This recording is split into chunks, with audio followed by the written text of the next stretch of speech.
लाज वाटते, ते करायला लाज वाटते आणि ते करायला बी लाज वाटते. ते म्हणजे काय?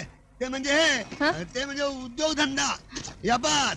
हा, व्यापार करायला मराठी माणसाला लाज वाटती. म्हणजे मुंबई आपली आणि व्यापार करतो दुसरा, जमीन आपली नांगरतो तिसरा. आपण काय नांगरीत नाही, लाज वाटते. लाज त्या आईला मी त्या लाजाच्या किती मोठ्याने बोलताय, किती मोठ्याने बोलताय. हळूच बोलतोय, माझा आवाज मोठा आहे.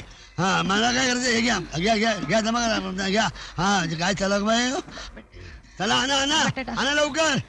घ्यायला कमाल आहे. बाहेर काय हो, हे बटाटा शिल्लक सोडत नाही म्हणलो. काय सांगणार आता, हे टमरेल कुणाचं आहे? नाही, बरं नाही वाटत.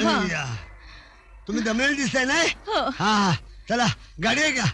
गाडी आहे तुमची? गाडी नाही. ह्याला कमाल झाली. माणसाला बॉडी आणि गाडी ही पाहिजेच. आता आमचं बघा, आम्हाला बॉडी आहे का? नाही ना, पण गाडी आहे. हा, चला चला माझी गाडी.